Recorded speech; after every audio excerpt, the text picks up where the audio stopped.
Is there any other example that you would like to share on memorable investments and spectacular failures, if you will? Sure. And then what lessons you learned from both? Right.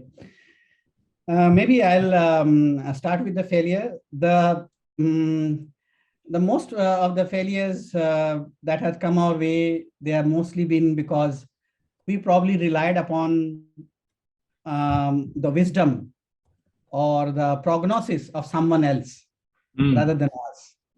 And we didn't do the enough effort that we should have done ourselves to figure out more. Like, for example, go back to that supply chain example I gave. With all these shortage, some are rocking and others are broken to pieces. It is because the guys who are rocking, they have mastered the supply chain in their DNA. So they know much more than everyone else in that space. They are so-called competitors in their space as to how the supply chain needs to be mastered. That's what is basically required. So, and when you don't know about some, so how did they figure out? If the stalwarts did not figure out, so if Mercedes couldn't figure out, Volkswagen couldn't figure out, Toyota couldn't figure out, how did Tesla did? How Tesla managed it? It's like a young kid on the block. It's because it's all there. You made that effort to figure out yourself rather than following someone else, copying someone else. And that's why that originality works so well as compared to, there are, VCs in this part of the world who will just tell some of our entrepreneurs, tell me who are you copying so that I get your model clearly and where you can go. So accordingly, I'll put your money. The first thing I tell those entrepreneurs, please avoid those VCs. Yeah. I've had, just to digress here a bit, worked with a lot of marketers in the front line who claim to be innovators, and they ask us for ideas, but also show case studies. The classic case. You can't have new ideas with case studies. It has to be new, right? Right. And you nicely put that here as a point. Sorry, Debneel, go ahead. So coming back to the conversation that we were having, so the same way, these entrepreneurs need to know a little bit, they must know much more than what they are disrupting in the space that they're disrupting. Similarly, when we are trying to invest in a disrupting space, it's for us to go and figure out more and more about it. And today there is a lot of information available. The issue is, how do you mine that humongous amount of information and pick the music from the noise? Separate the good from the gruesome, separate the fake from the real.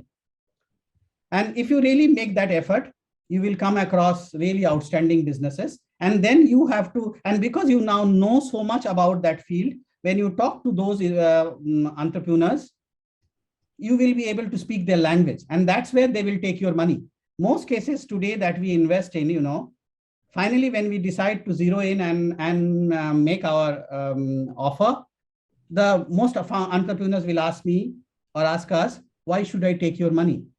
And that's where, our knowledge about their space and our ability to stitch together a string of pearls within our portfolio companies so that they can leverage each other in terms of market, in terms of resource, in terms of the common problems that they're facing or the most important problems that they're facing. It's like a community that you are building together. That's where they love to take our money, rather than if we give them that standard answer, oh, I will give you some connects in my backyard. I know so many people here because I'm a investment manager for the government, etc. That everyone will say. That's something beyond that. So that's where, our main follies has been where we didn't do that work, that hard work of going deep down and figuring out ourselves. And rather than relied upon someone else, we still listen to others. We still bounce ideas off them, but we always come with that dossier or the caveat that they are already are enslaved or captive of their own experience. And hence, we have to take them with quite a bit of pinch of salt. So that was the failure side. The success side, again, is that when the main thing has been to follow, so you might sum that up, success side is that machines don't fight, that old proverb. It's the machines don't fight, it's the men behind the machines that fight. So we put a lot of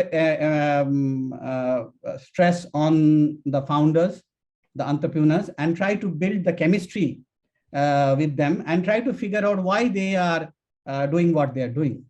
Some of the questions that I normally ask them is that, why you guys, there are so many people in this world and in your know, so why the two of you decided to be co-founders? And what is that you would have done if you were not doing what you are doing? And then we try to see why they are doing this. Is it because they lost their high street job and they are dreaming for a corner office, or they want to retire rich? Or is it that it's a cool thing to do, that's why they are here? Or is it that they are willing to solve or to take head on a real, very hard problem, and for which they know they will have to go through shit, for which they know that the chances of their success is quite slim, but still, you know, they have that ability and that resourcefulness to figure out more about that space and make it happen. Even if they make that half of it happen, it's an outstanding success story.